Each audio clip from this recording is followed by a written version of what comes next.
기온은 영상 0.6도입니다. 최동석이었습니다. KBS 제1라디오 6시 뉴스를 마칩니다. 지금 시각은 6시 5분입니다. KBS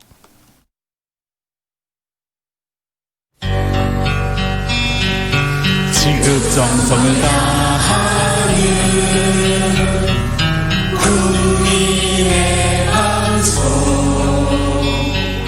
KBS 김용민 라이브.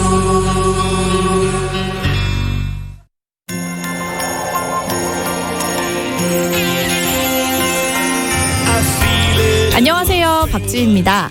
자, 석석 오창석 소기자 목소리로 신청을 받아봤는데 사연이 많이 들어오지 않아서 여러분 제가 왔습니다. 김용민 라이브 크리스마스 특집 공개방송 징글징글 2019에 여러분을 초대합니다. 지금 바로 카카오톡 플러스 친구 김용민 라이브 검색한 다음 2019 우리 가족 3대 뉴스 그리고 2019 대한민국 3대 뉴스를 보내주시기 바랍니다. 자, 징글징글 2019 공개방송에 함께할 행운의 주인공 19분은요 13일 금요일 생방송 중에 발표를 하겠습니다. 자세한 내용은 김용민 라이브 홈페이지 참고해 주시길 바랄게요.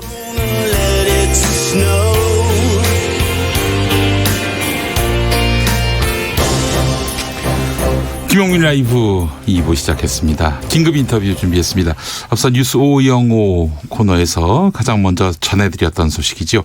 전두환 씨가 군사 쿠데타를 벌여서 정권을 잡은 지 40년 되는 오늘. 네, 전 씨가 12.12 사태 주역들과 서울 강남의 고급 음식점에서 점심 식사를 즐겼다고 합니다. 이 모습을 포착한 사람은 다름 아닌 임한솔 정의당 부대표입니다. 서울 서대문구 의원이죠.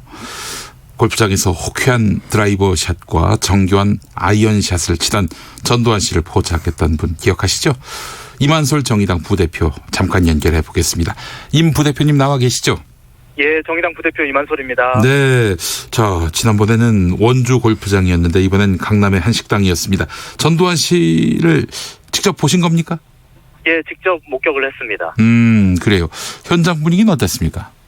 네, 아주 화기애애하고 떠들썩했습니다. 그리고 여러 번 와인잔을 부딪히면서 건배도 여러 번 하는 모습을 봤고요. 네네. 특히 전두환 씨가 아주 이 방문을 닫아놓은 상태에서도 밖으로 전두환 씨 목소리가 생생히 들릴 만큼 아주 큰 소리로 대화를 주도하고 아주 마치 뭐 축하연을 즐기는 그런 느낌이었습니다. 네, 구체적으로 무슨 말을 했는지는 들으셨나요? 예, 대화 내용까지는 제가 세세하게 확인은 못했습니다만, 네. 참석자들과 함께 아주 유쾌하고 마치 40년 전 오늘을 스스로 자축이라도 하는 것처럼 굉장히 떠들썩하고 화기애애한 분위기였습니다. 그렇군요. 그럼 전두환 씨에게서 알츠하이머병의 징후를 확인할 수는 없었습니까?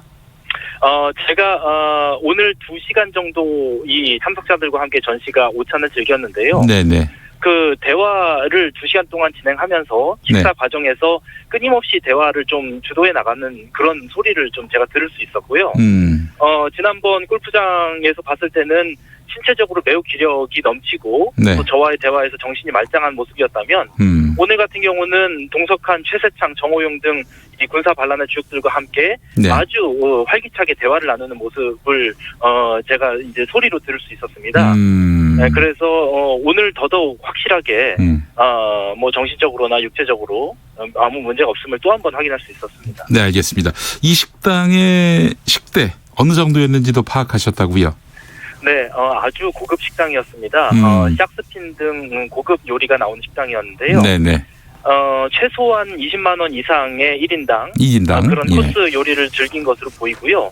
또 제가 현장에서 확인한 바로는 메뉴판에 없는 다른 요리들을 끊임없이 주문을 하는 모습을 확인할 수 있었습니다. 그래요. 그래서 제가 봤을 때는 1인당 최소가 20만 원 이상이었던 걸로 보이고요.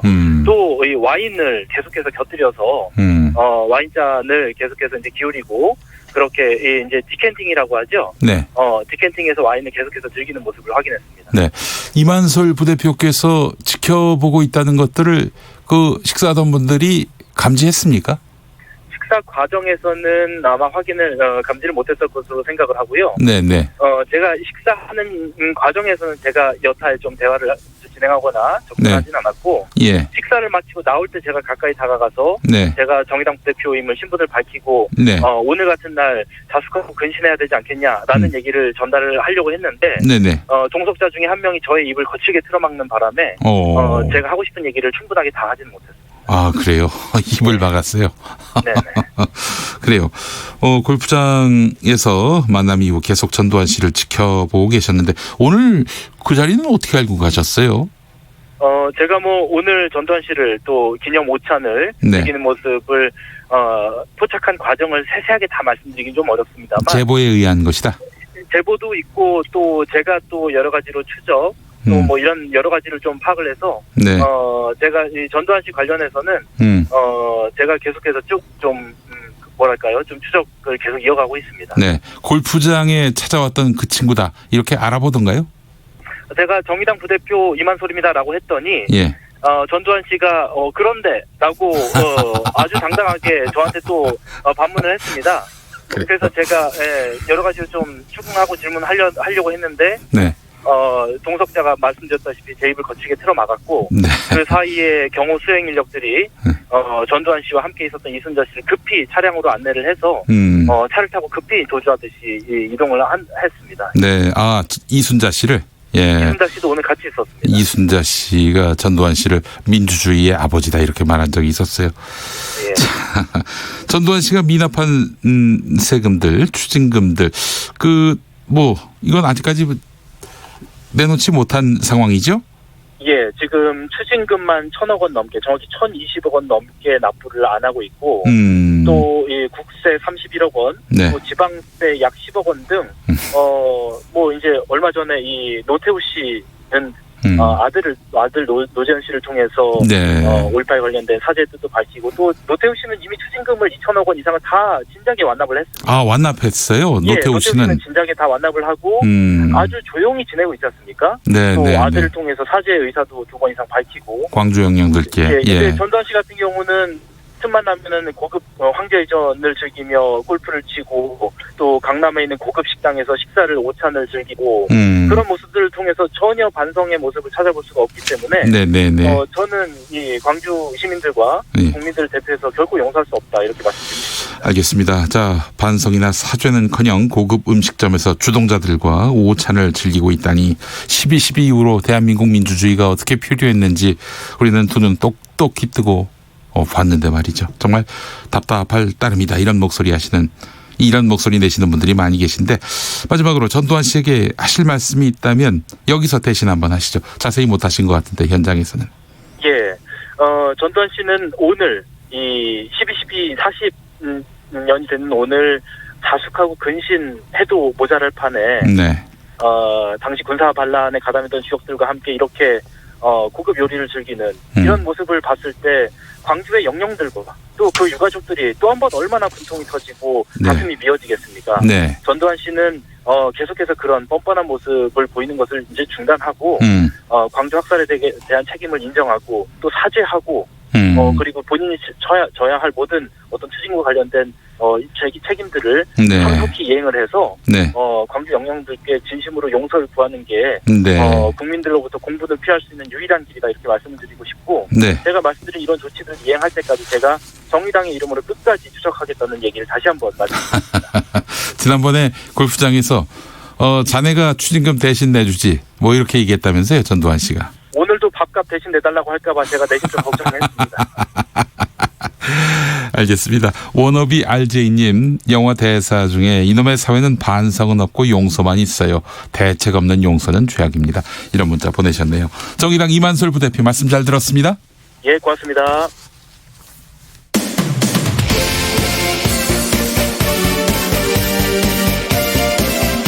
시작은 미약하지만 끝은 비상하리라. 내일은 대기자로 장성할 소기자 석석 오창석과 함께합니다. 오창석 소기자의 탄상 그것이 끝이라고 혹시 생각했다면 오해하지 마십시오. 오늘 산이니만큼 네, 이만솔 부대표를 연결하지 않을 수가 없었어요. 맞습니다. 매우 중요한 사안이죠. 어제 쉬고 오늘 또 인터뷰 앞에 잘리고 오창석 소기자의 표정이 별로 안 좋은 것 같은데 네. 오늘 중요한 날이기 때문에 네. 양보 좀 하세요. 좀 끈질기게 버틸 겁니다. 알겠습니다. 자, 내년도 예산에 여야 실세 의원들의 지역구 예산이 대거 증액됐다. 앞서 핫소리 코너에서 다룬 내용인데 자, 이 이야기 한 번 더 깊게 들어가 볼까요? 네, 일단은 자유한국당을 배제하고 더불어민주당과 다른 정당들 그리고 무소속 의원들이 함께 이제 이 예산안을 통과시켰습니다. 총 예산안은 512조 2,504억 원인데요. 지난 2018년 올해보다 9.1% 증액된 금액이라고 합니다. 네. 여기에 대해서 이제 박지원 대한신당 의원은 최소 567억 원, 황주홍 평화당 의원은 276억 원, 네. 그리고 민주당의 예결위 관사인 전해철 의원도 민주평화당. 민주당 전해철 의원은 전해철 의원. 네, 예. 전해철 의원은 이제 50억. 그리고 네. 윤호중 민주당 의원 역시 정부의 원안보다 500억 가까이 늘어났다라고 합니다. 네, 그래서- 조배숙 의원 이야기한 줄 알고. 아, 네. 예. 아, 그래요. 근데 이 얘기를 잘해야 되는 것이 이분들 뭐 이렇게 나름대로 챙겨갈 수가 있는가. 우리가 공부를 해도 이 공부를 또 즐깁니다. 이 정치인들은. 왜냐. 지역구에서는 야, 이 사람 중앙무대에 가서 욕을 먹으면서도 우리 지역구를 많이 돌봤네. 네. 아주 능력 있고 수완 있는 사람들이야. 이러면서 노이즈 마케팅을 한다는 점입니다. 네, 이 사실은 이제 이 이면을 자유한국당 의원들의 면면을 보면 또 바로 알 수가 있는데요. 네. 자유한국당 의원 같은 경우는 배제됐기 때문에 즉각 반발했지만은 네. 이 예산안이 통과된 지 1분 만에 자유한국당의 장석춘 의원 295억 원의 로봇 인력 양성 기관이 유치된다라는 보도 자료를 바로 배포했습니다. 그래놓고는 이제 그 당의 행사가 가지고는 날치기 처리했다면서 막 분기하고 말이죠. 그렇습니다. 이게 네. 이제 조금 시간이 지나서 이렇게 얘기했다면은 좀 이해가 되지만 네네. 1분 만에 얘기했다는 것 자체가 이건 미리 준비를 했다라는 것이죠. 예. 또한 예산결산특별위원장 그 자유한국당의 김재원 의원 역시 지역구 예산을 약 109억 원 가량 증액을 했다라고 합니다. 증액 규모가 109억. 근데 예산의 총합은 400억. 네, 맞습니다. 이 의미가 역시 지역구 예산을 잘 따오면은 말씀하셨던 대로 다음 선거에서는 조금 유리해질 수가 있습니다. 전국적인 비판을 받더라도 자신이 속한 지역구에서는 호평을 받기 쉽상이기 때문에 이렇게 네. 되는데요. 지금 삭감된 예산을 살펴보면 노인 요양 시설 확충이 563억 원이 삭감이 됐고 청년 일자리 사업이 260억 아이고. 그리고 사회보험 사각지대 해소 금액 139억 원이 삭감이 됐습니다. 이렇게 사회적 약자를 위한 예산은 줄일 수 없게 뭐 어떻게 그런 법적 장치를 마련할 방법이 없을까요? 참 아쉬운데 사실 이제 지역구 의원들이 가져간 지역구 예산이라고 할 수 있는 부분들도 사회 간접 자본이라고 하죠. 철도나 도로 확충은 사실은 해당 지역구뿐만이 아니라 이어지는 모든 지역에 도움이 네. 되는 부분인데 중요한 것은 이러한 것을 내가 따왔다라고 현수막을 붙이고 선거 전에 활용한다는 점이 훨씬 더 국민들로부터 이제 따가운 눈총을 받기 십상인 것 같습니다. 네. 좀 법적으로라도 이런 부분은 사실 이제 여야가 합의를 했어야 되는 부분이 아닌가라는 네. 생각이 듭니다. 이번에 그 한국당이 패싱당한 내년도 예산안 이거를 자기들을 배제하고 처리했다라면서 반발하는 자유한국당이 모레 광화문에서 장외 집회를 열겠다 이렇게 밝혔어요. 네, 맞습니다. 이제 한국당 지도부 입장을 한번 좀 소개해 주시겠습니까? 네, 일단은 자유한국당 같은 경우는 예산안을 둘러싸서 원내 협상에서 강경 일본도의 자세를 취하고 있었습니다. 네네. 지연 전략을 고집을 했는데 결국은 이 논의에서 배제되는 초유의 사태를 맞이하게 됐습니다. 네. 황교안 대표 같은 경우는 의회 쿠데타다라는 이야기를 하면서 국회 로텐더홀에서 농성에 들어갔습니다. 말씀하셨던 대로 주말에는 또 장외 집회도 벌리겠다라고 했는데요. 어쨌든 이 배제된 것은 책임을 누군가는 져야 되는 것이 아니냐, 원내 협상력이 부족했던 것이 아니냐라는 이야기까지 흘러나오고 있습니다. 그런데 원내대표는 교체된 지 얼마 되지 않았고 결국은 전쟁 중에 장수를 바꾼 책임, 그러니까 황교안 대표의 책임이 가장 큰 것이 아니냐라는 이런 당내 반발도 지금 조심스럽게 흘러나오고 있다라고 합니다. 알겠습니다. 자, 그래요. 자유한국당 이야기 나온 김에 네. 그 박찬주 전 육군대장 이렇게 돼서 한국당 당원이 된 겁니까? 네, 결국 이제 입당 신청서를 냈는데요. 보통 이제 심사위원회 같은 경우는 뭐 탈당 이력이 있거나 이러한 다른 정당에서 출마를 했거나 이럴 때 심사를 거치는데요. 처음 정당에 가입을 하고 하는 상황이기 때문에 따로 심사를 거치지 않았다라고 이야기를 남겼습니다. 다만 입당을 한 것은 당원의 자격이 부여가 되는 것이지 바로 해당 지역구의 국회의원 후보가 되는 것은 아닙니다. 네. 따라서 해당 지역구 그러니까 박찬주 전 대장 같은 경우는 현재 고향인 충남 천안 쪽에 출마를 원하는 것으로 알려졌는데 바로 공천을 받는 것이 아니라 상대 후보 또는 경쟁자가 나타난다면 예비 경선을 거쳐야만 네. 본선거에 국회의원 후보가 될 수가 있습니다. 네. 그래도 당원이 됐다는 것은 이제 출마 피선거권. 예. 그 자격이 부여되는 거 아니에요? 네, 맞습니다. 예. 국회의원이 되겠다라고 박찬주 전 대장은 마음 먹은 것이죠. 이른바 들쥐 발언을 했던 김학철 전 충북도의원도 한국당에 복당 신청서를 냈다 이런 이야기가 들립니다. 그런데 입당과 달리 복당은 회의를 통해서 승인을 받아야 가능해지는 거 아닙니까? 네, 맞습니다. 이 복당 신청 및 심사 여부 여기는 이제 심사가 필요한 부분입니다. 네. 해외 연수에 나간 일이 이제 비판을 받았고 당시 수해 피해가 크게 난 상황이었습니다. 그렇게 대해서 이제 국민들의 공분을 샀었는데요.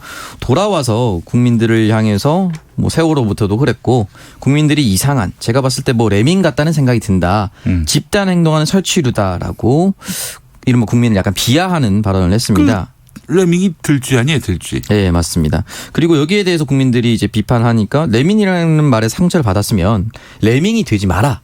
라는 말을 남기면서 또 한 번 아이고 좋은 거 배웠습니다. 저희가. 국민들에게 비판을 받았는데요. 일단은 충북 도당을 통해서 정확히는 이종배 자유한국당 의원실을 통해서 복당 신청서를 제출을 했고 한국당은 아직까지 복당 여부를 결정하지 않은 상태입니다. 다만 총선을 앞두고 복당 신청을 했다라는 것은 김학철 전 도의원이 총선까지 염두에 두고 있는 것으로 풀이가 되고 본인 스스로도 시기상조라고도 얘기를 했지만 직접 출마하거나 총선에 아예 안 나간다. 이런 얘기까지 남기지 않았기 때문에 가능성을 많이 열어둔 것으로 보입니다. 네, 알겠습니다. 하나만 더 봐야 될 것 같은데 네. 더불어민주당이 총선을 앞두고 이 당 소속의 기초자치단체장 그러니까 시군구청장을 말하는 거죠. 네. 이 사람들에게 총선 출마를 자제해달라 이렇게 강력하게 권고했는데 성장현 용산구청장이 네. 출마하겠다면서 구청장직 내려놓겠다 이런 입장을 밝혀가지고 당이 발칵 뒤집혔다고 이야기를 들었습니다. 네, 이제 현재 용산구청장으로 민주당 소속으로 3선하고 또 그 전에 또 한 번 더 해서 4선을 거쳤습니다. 이 성장현 구청장을 포함해서 다른 일부 단체장들이 출마를 하지 못하도록 만약에 이 당원 당규상에 임기를 4분의 3 이상 마치지 않은 선출직 공직자는 심사와 후보 경선에서 전체 점수의 25%를 감산시키기로 했습니다. 사실상 출마하지 말라는 의미로 이렇게 한 것인데 본인의 의지가 강하다면 아마 25% 감산을 하더라도 본인 스스로는 예비 경선에서 이겨낼 수 있다. 이런 의지로 되풀이될 수가 있는 그 거죠. 문제는 그렇게 감산돼도 아예 시작부터 그 감점을 먹고 들어가더라도 내가 후보되는 거 문제없다. 이러면서 이제 출마를 준비하는 이들이 있어요. 저는 묻고 싶습니다. 작년에 당선돼 놓고 작년에 당선돼 놓고 올해 그만두면 도대체 뭘 어쩌자는 거냐. 그것도 만약에 선거가 치러진단 말이죠. 네. 용산구에서 만약에 그분이 구청장 그만두고 출마하게 된다면은 이제 새로 또 그 구청장 뽑아야 되는 거 아닙니까? 네, 보궐선거가 열려야 되는 그 비용은 것이죠. 바로 용산구에서 돼야 됩니다. 용산구 구민들이 돼야 하는 거예요. 맞습니다. 아니 그 올해 내년에 출마할 것 같으면은 아예 작년에 출마를 하지 말던가. 예. 이런 질타의 목소리들이 쏟아지고 있다 이런 얘기입니다. 네, 알겠습니다. 성장현 구청장 말고 또 준비하는 사람들이 있습니까? 원래는 이제 대전 중구청장의 박용갑 구청장이 준비한 것으로 알려졌었는데요. 네. 민주당의 이 원내 지도부에서 이런 메시지를 다시 한 번 더 강조하자 구정에 전념하겠다라고 불출마 방침을 밝힌 바가 있습니다. 네. 아직까지는 등장하진 않았지만은 내년 총선을 본격적으로 앞둔 1월이나 2월에 또 다른 출마 의사를 표현하는 사람이 나올 수도 있습니다. 그래요. 알겠습니다. 자, 그래요. 오창석 소기자의 단상, 오창석 시사평론가와 함께했습니다. 오늘 말씀 잘 들었습니다. 네, 감사합니다. 네, 라디오 정보센터 가야죠. 조진주 씨가 준비하고 있습니다. 자유한국당을 제외한 여야 4+1 협의체가 공직선거법 단일화 마련에 나섰지만 합의에 이르지 못했습니다. 협의체는 원내 대표급 회동을 추진하고 선거법과 검찰개혁법 일괄 타결에 나설 방침입니다. 청와대는 오늘 정의용 국가안보실장 주재로 NSC 상임위 정례회의를 열고 북미 간 비핵화 협상이 조기에 재개돼 한반도 평화 프로세스에 실질적 진전이 이루어질 수 있도록 주변국들과의 협력을 강화해 나가기로 했습니다. 추미애 법무부 장관 후보자는 약 15억 원의 재산이 있고 아들은 육군 만기 제대했다고 신고했습니다. 서울대학교가 표절과 이중계제 의혹을 받는 조국 전 법무부 장관의 논문 3건에 대한 조사에 착수하기로 했습니다. 백원우 전 청와대 민정비서관이 유재수 전 금융위 금융정책국장에 대한 청와대의 감찰 중단 의혹과 관련해 자신이 개입했다는 주장은 사실이 아니라는 입장을 KBS에 밝혔습니다. 신군부가 일으킨 12.12 군사반란 40년을 맞아 5.18 관련 단체들이 전두환 전 대통령을 즉시 구속하고 엄중 처벌하라고 사법당국에 촉구했습니다. 지금까지 라디오 정보센터 뉴스였습니다.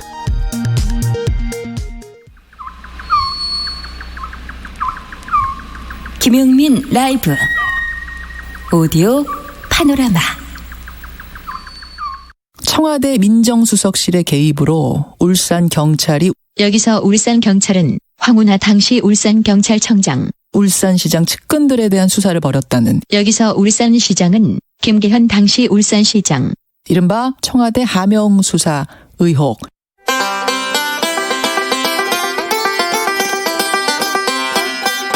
(12월 12일) CBS 라디오 김현정의 뉴스쇼에서 만난 두 사람.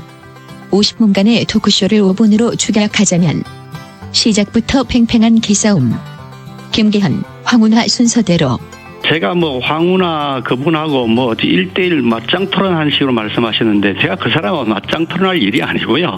그 사람은 지금 죄를 지었다고 지금 조사 대상이 되어 있는 피의자, 그 사람은 지금 죄를 지었다고 지금 조사 대상이 되어 있는 피의자 신분인 것으로 알고 있는 사람인데 제가 그 사람하고 맞짱 토론할 일은 아니고.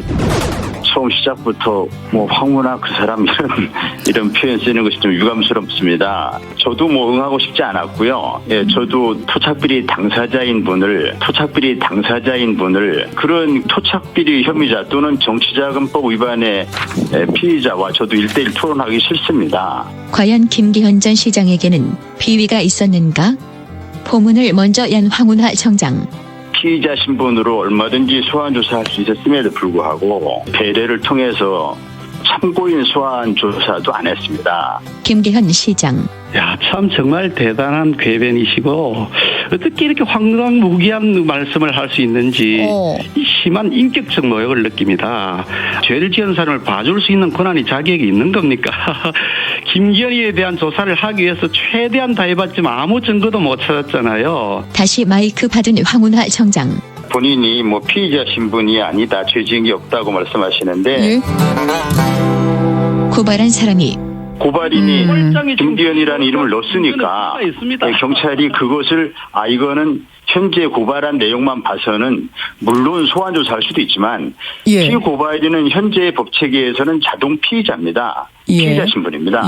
얼마든지 소환 조사할 수 있습니다. 아까 본인이 죄 지은 거 없다고 말씀하시는데 정치자금법 위반부터 한번 따져볼까요? 정치자금법 위반 지금 일부 기소돼 있습니다. 김기현 시장이 정치자금을 받은 주체입니다. 이른바 몸통에 위치해 있습니다. 이에 김기현 전 시장. 김기현이 기소되어 있지 않습니다. 거짓말입니다. 김기현이가 피고인으로 되어 있지 않습니다. 그러면 잠깐 황운하 청장님 누가 지금 기소됐다고 하신 거죠? 서이종 사촌과 김기현 시장의 회계 책임을 맡았던 공무원. 이분들이 기소되어 있는 것입니다. 그 김기현 시장과의 관련성은요? 직접적인 관련이 있죠. 있다고 보시는 거예요? 자, 다시 김기현 시장 마이크 올려주십시오. 아무 증거도 없이 직접적인 관련이 있다 그렇게 말씀하시면 되나요? 허위사실 유포죠. 책임지실 겁니까? 법적 책임을. 어떻게 함부로 말씀하세요? 흥분하시지 말고요. 품위 지키셨으면 좋겠습니다. 지금 아마 이제 조금 전에 김기현 시장이 그것들 관련해서 이미 탈탈 다 털지 않았느냐? 털었는데도 안 나왔으니까 이 말씀하시는데 있는데 첫째는 탈탈 털만큼 수사되지 못했습니다. 김기현 시장의 형이 출처불명의 돈 1억 8천을 받은 기억이 안 난다고 얘기합니다. 1억 8천의 돈이 출처가 기억 안 난다는 진술이 상식적으로 이해가 됩니까? 그래서 경찰이 이제 압수수색을 들어가려고 합니다. 압수영장이 기각됩니다. 수사를 어떻게 합니까?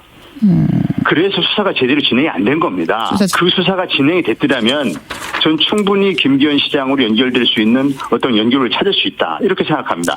마지막 발언에서도 얘기는 꺾이지 않았고 이 사건은 단순히 김기현이 관련된 사건 혹은 황 청장 개인 사건이 아닙니다. 이거는 대한민국 민주의 꽂힌 선거를 짓밟은 테러입니다. 정치 테러입니다. 헌정농단 사건입니다. 이게 백운호나 조국 같은 사람이 몸통이라고 저는 생각하지 않습니다. 더 큰 몸통이 뒤에 있다. 김기현 시장님께서 선거에 패배하신 후에 여러 가지 억울한 심경이 드실 거는 이해는 합니다.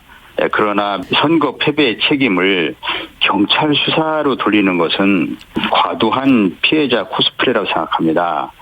그 당시에 민주당 후보가 우세를 보이고 자유한국당 후보가 열세를 보이는 것은 울산에 한정된 일이 아니었습니다. 전국적인 현상이었습니다. 민심의 거대한 흐름이었다는 걸 잘 알고 계실 겁니다.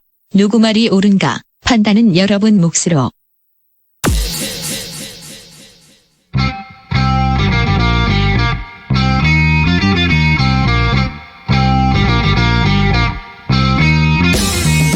우리 지금 만나 당장 만나 우리 지금 만나 당장 만나 휴대전화 너머로 짓고 있을 너희의 표정을 나는 몰라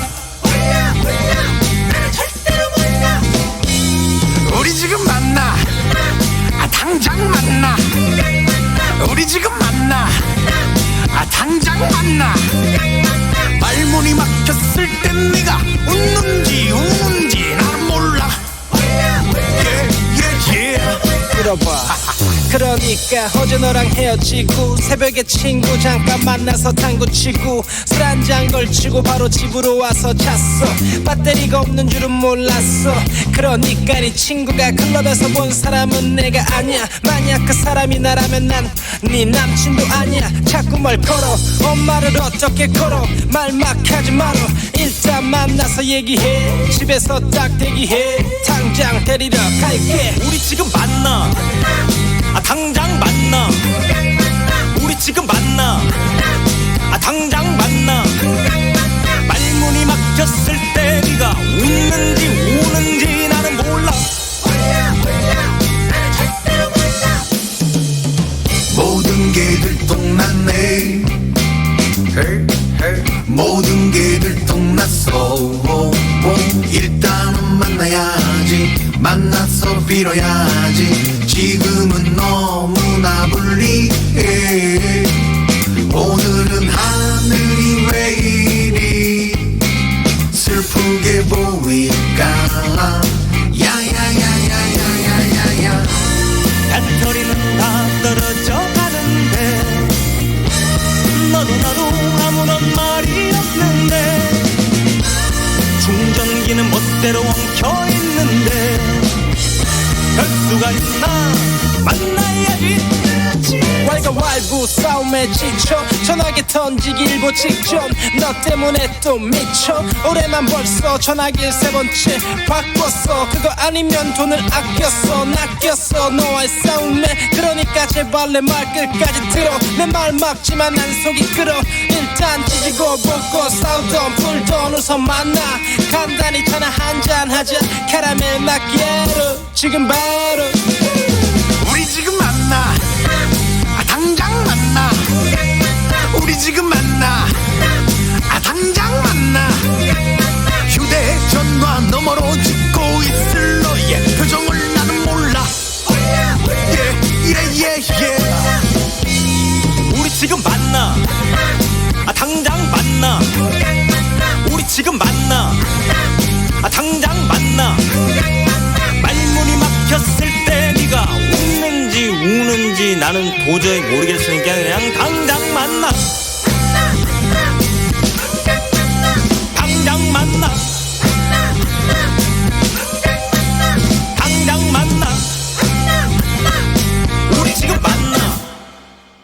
네, KBS 1라디오의 정자분들과 지금 만나고 있습니다. 네, 김용민 라이브 2부입니다. 리쌍 장기하와 얼굴들의 우리 지금 만나 듣고 오셨어요. 리쌍과 함께 부른 버전도 있었군요. 네, 우리 지금 만나 함께 들었습니다. K75930713 계정 쓰시는 분, 울산입니다. 여기는 의외로 조용합니다. 무관심입니다. 그렇군요. 자, 울산에서 또 이렇게 문자 보내주시니까 생생합니다.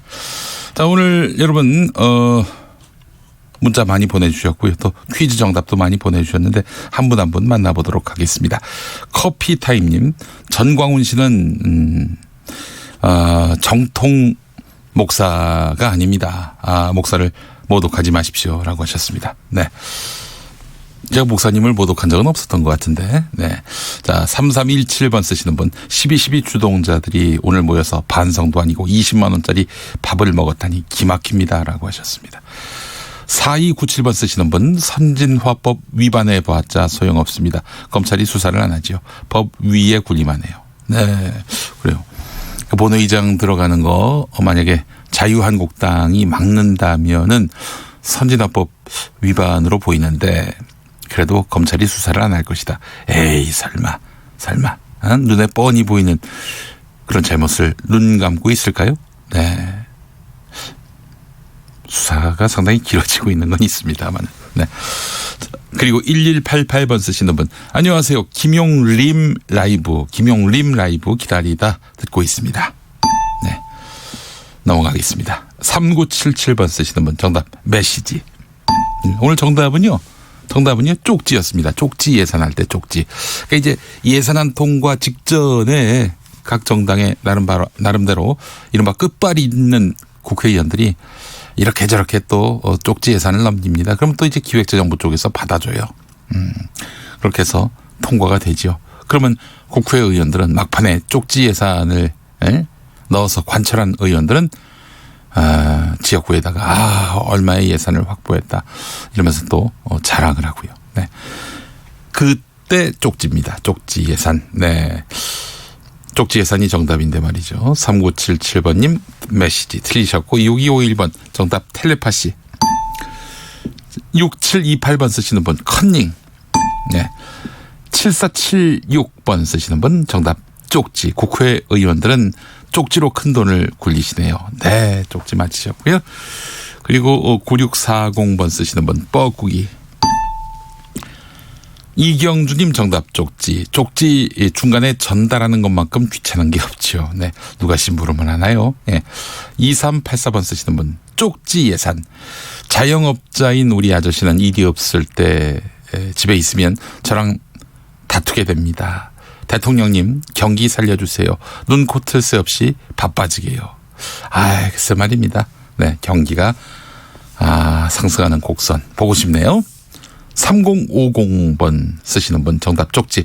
정답은 쪽지인데 방송을 듣다 보니까 꼭지가 돌 것 같네요 라고 하셨습니다. 인천의 안인숙님 감사드립니다. 자, 쪽지 맞히신 분들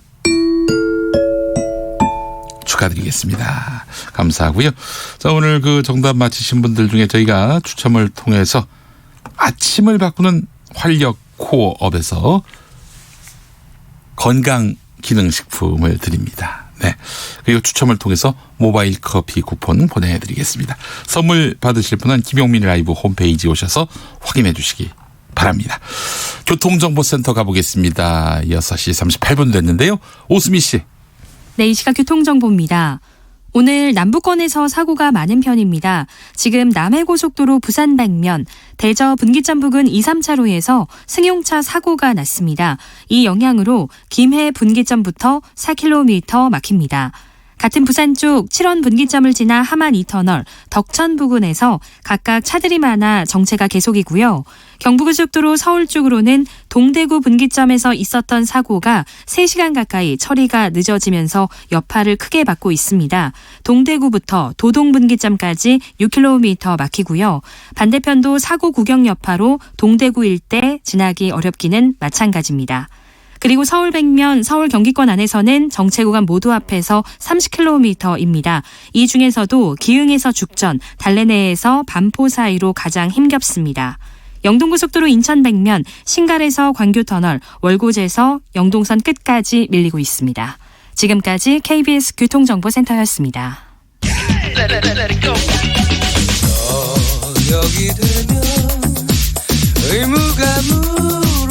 김용민 라이브를 듣고 계시죠?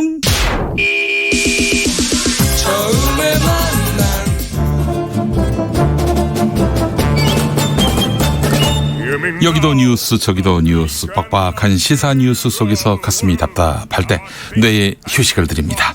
한 주에 한 권 맛있는 책을 만난다. 책의 맛. 정선태 국민대학교 글로벌 인문지역대학장 어서 오십시오. 네, 안녕하세요. 네, 오늘 저 김갑수 문화평론가께서는 개인 사정이 있으셔가지고 한 주 쉬게 되셨습니다. 네, 제가 오늘 사실 김갑수 평론가에게 좀 칭찬을 받을 일을 하고 와가지고 무슨? 그 김갑수 평론가가 매일 집 근처에 밤에 반려견과 함께 쓰레기 줍고 제가 낮에 요즘 그러고 있습니다. 주변에 담배꽁초 담배 좀 그만들 피셨으면 좋겠어. 어디 그냥 뭐 곳곳에 담배꽁초가 막 널브러져 있는데 제가 그 일을 하고 있습니다. 운동 대신에. 근데 담배 필 때는 몰랐는데 네. 제가 담배를 끊고 나니까 그게 보여요. 교수님 담배 끊으셨어요. 네. 지금 10달째입니다. 그래요? 어이구. 평생 들을 칭찬 다 들었습니다. 백해무익한데 담배 진작에 끊으셨어야지. 백해무익은 아니에요. 그래요? 네. 좋은 게 뭡니까? 뇌에 휴식을 주는. 뇌에 휴식을 준다. 이건 책을 읽으면서 뇌에 휴식을 주는 게 건강에도 좋고. 확실히. 그래서 제가 좀 1년 내로 한번 개발을 좀 해보려고요. 담배를 다 피운 다음에 그걸 먹을 수 있도록. 꽁초를 버리지 않고 먹을 수 있도록. 먹는 담배. 그걸 한번 개발을 해보는 게 어떨까. 씹는 담배까지는 있는데. 있어요? 네. 그런 담배가 있습니까? 있죠. 아이고 참 세상 많이 좋아졌습니다. 자, 그래서 오랜만에 우리 정선태 교수님과 단둘이 함께 하겠습니다. 저희가 밤에 방송할 때는 그런 코너를 계속 진행을 했었는데. 그렇죠. 예. 자, 그래요. 12월 12일 12.12 사태. 참 외우기도 쉬운 12.12입니다. 자, 그런데 오늘 보도를 통해서 또 우리 김용민 라이브 인터뷰를 통해서 많은 분들이 아실 텐데 전두환 씨와 그 12.12 쿠데타를 함께했던 이 반란의 동지들이 20만 원짜리 1인당 20만 원짜리 이 점심 식사를 했다고 하는데 시종 아주 화기애애한 분위기였다고 합니다. 그러게 말입니다. 이 최세창, 정호용 이런 사람들 등이 모여서 반란 40년을 기념했다고 하죠. 네. 고급 식당에서. 예. 이게 제대로 응징하지 않은 역사가 후세를 어떻게 조롱하는지 가장 잘 보여주는 사례가 아닌가 싶어요. 그래요. 심지어는 그 반란에 수괴를 할 수 있는 전두환 씨의 부인은 전두환 씨를 민주주의의 아버지라고 해서 웃기려고 한 건지 이게 뭐 진짜 진심으로 그렇게 생각하는 건지. 역사를 조롱하고 모욕하는 이게 어떤 양상으로 드러나는지를 지금 똑똑히 보고 있는 중이라고 저는 생각을 해요. 참 너무 슬픕니다. 예. 자, 교수님 그래서 오늘 뭐 12.12와 연관돼서 책을 골라주신 건가요? 그러려고 했어요. 네. 그런데 너무 무거울까 봐 다른 책을 택했는데 제가 고민한 그 후보군에 들었던 책들 짧게 소개해드리겠습니다. 아마 책 좋아하시는 분들은 읽으셨으면 좋겠는데 먼저 이 페루의 작가 마리오 바르가스 요사의 염소의 축제. 이 책은 페루의 군부 쿠데타와 독재 정치를 소재로 한 정치 스릴러입니다. 정치 스릴러. 아마 페루에서 벌어진 일이지만은 79년 12.12 이후 그 후에 전개된 한국 정치사를 떠올리게 하는 그런 작품입니다. 또 하나의 후보가 이사벨 아옌데의 영혼의 집인데요. 피노체트가 권력을 찬탈한 이후에 벌어진 칠레의 비극사를 소설로 이제 엮은 거죠. 그렇죠. 가족사 형식으로 칠레의 민주화 쿠데타를 다루고 있는데 이 소설이 던지는 교훈은 역사에 대한 정확한 기술, 진실 규명이 전제될 때에만 용서나 화해는 가능하다는 겁니다. 그렇지 않고서 어정쩡한 용서나 화해는 지금 우리가 보는 것처럼 이런 조롱과 냉소 그 비웃음 식으로 남아 있는 거죠. 네네. 29만 원밖에 없는 분이 20만 원짜리 식사를 하는 그 놀라운 현실, 경이로운 현실들이 벌어지고 있는 상황이죠. 네. 또 하나의 후보가 알바니아의 작가 이스마엘 카다레라는 사람이 있습니다. 이 사람이 쓴 여러 작품들이 번역되어 있는데 그중에 하나가 꿈의 궁전, 이 꿈까지 통제하는 알바니아 독재 정권. 뭐 익숙하죠. 박정희 전두환 노태우로 이어지는 그 라인업이 화려하지 않습니까? 우리의 얘기와 크게 다를 바가 없습니다. 그리고 인도네시아 작가인 에카 쿠르니아완의 아름다움 그것은 상처도 이 수카르토의 독재 정치하에서 100만 명이 넘은 인도네시아 민중들이 학살당했죠. 네. 그 과정을 다룬 소설입니다. 이 중에 하나를 고르려고 하다가 너무 무거울 것 같아서 오늘은 조금은 가벼운 그러나 깊은 통찰력을 보여주는 책을 선택했습니다. 네, 알겠습니다. 그래 이 책 중에 하나만 제대로 읽어도 그렇죠.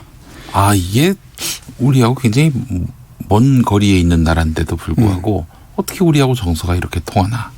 한의 어떤 정서가 이렇게 통하는가?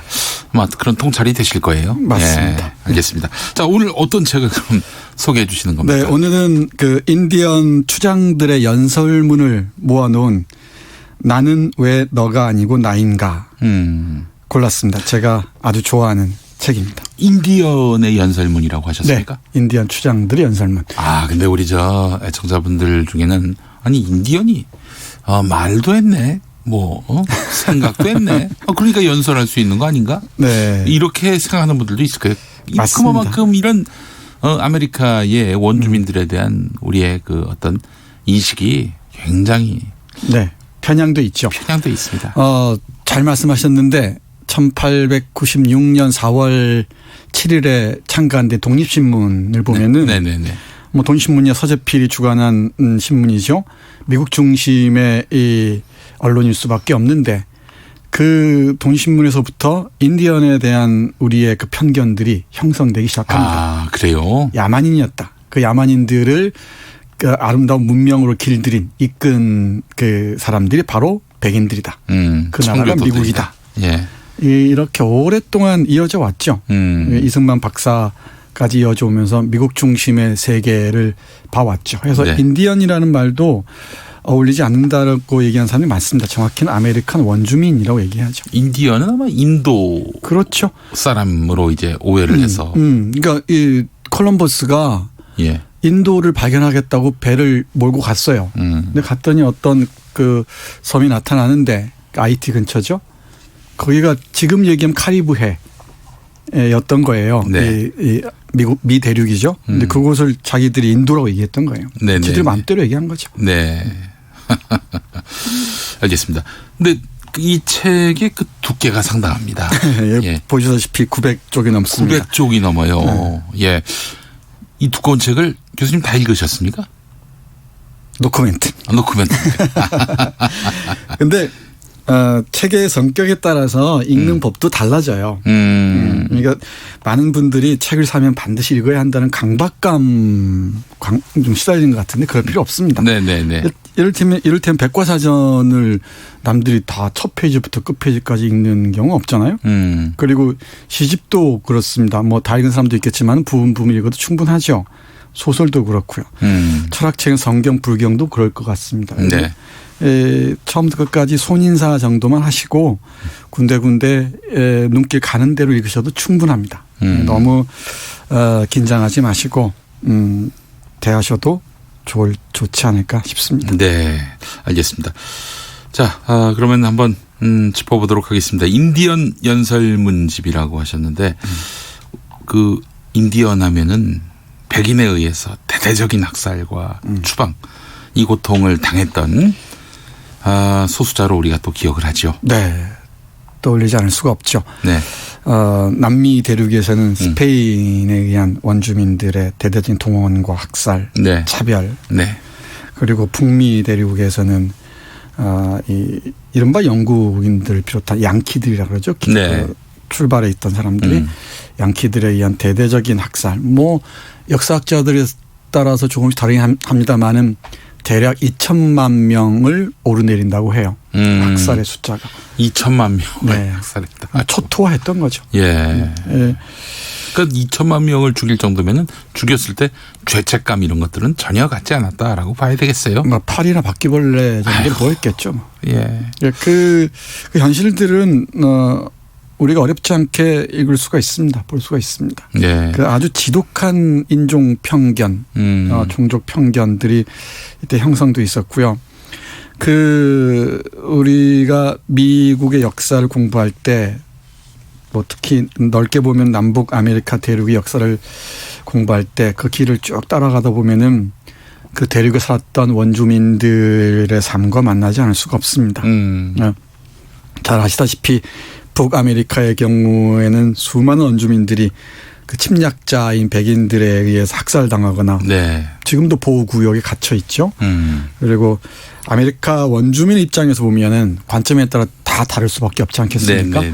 아메리카 원주민 입장에서 보자면 미국이란 나라는 그야말로 조상들의 피와 뼈 위에 세워진 나라라고 할 수 있겠죠. 네. 알겠습니다. 그럼 책 속으로 한번 들어가 보겠습니다. 연설문이라고 하셨는데 소개해 주실 연설문이 있을 것 같아요. 정말 흥미진진합니다. 네.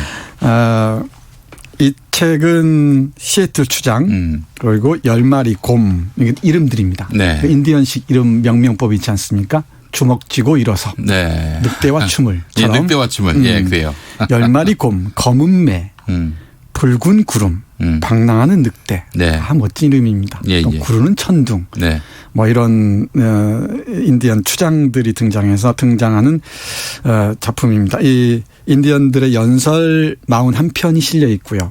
그리고 그 주제와 관련된 짤막짤막한 내용들이 요약되어 있고요. 여기에 대한 해설들로 구성되어 있습니다. 짜임새가 갖춰져 있는 책입니다. 네. 근데 이 연설은 주로 백인들을 향한 것인데 인디언들은 문자가 없습니다. 문자가 없으니까 구전 전통으로 이어져 내려온 거죠. 이제 그걸 통역을 할 수 있는 사람들이 예. 통역해서 영어로 기록했던 거죠. 그랬군요. 네. 그럼 굉장히 귀한 연설문이네요. 그렇죠. 그러니까 예. 19세기를 전후한 시기에 현대까지 인디언들의 연설이나 이야기들을 모아놓은 책입니다. 대단히 네. 귀하죠. 예.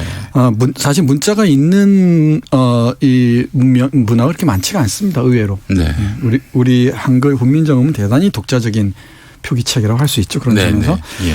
근데 이 백인들을 향한 이 연설을 통해서 백인들과 다른 그 인디언들의 관습이나 문화, 인생관, 예. 자연관 예. 등을 볼 수가 있는데 이 연설들을 읽으면서 우리는 그 오래된 미래를 그려볼 수도 있지 않을까 생각합니다. 오래된 미래요. 네. 많이 들어보셨죠?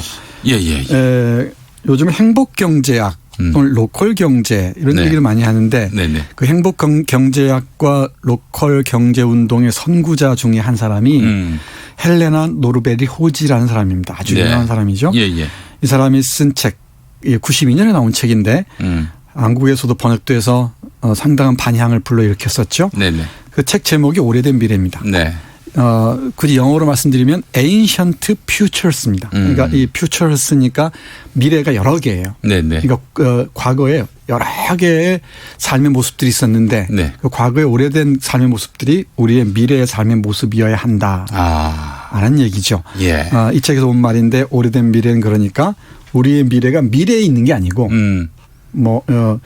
기계 문명이 발달해서 AI가 우리를 어찌어찌하고 그런 미래가 아니고 네. 오래된 그 과거에 있었던 모습들이 우리의 미래여야 한다. 이런 정도로 이해하시면 좋을 것 같습니다. 그래요. 역사를 잊은 민족에게 미래가 없다. 이런 그렇죠. 말과 맥락을 같이 하네요. 그렇죠. 그런 점에서도 맥락에서 이해할 수가 있죠. 역사를 잊은 민족에게 미래는 없다. 그렇죠. 네. 그러니까 19세기 말 20세기 초 우리 한국에 처한 환경들을 지금의 맥락에 다시 이해하면은 우리의 미래는 19세기일 수도 있는 거죠. 네, 알겠습니다. 네. 자, 교수님. 그럼 귀 기울여야 할 구절이 있으면 소개를 해 주시죠. 너무너무 많은데요. 네네. 제가 좋아하는 연설문 중에 한 구절 네. 여러분께 읽어드리겠습니다. 대단히 시적입니다. 네네. 시적이고요.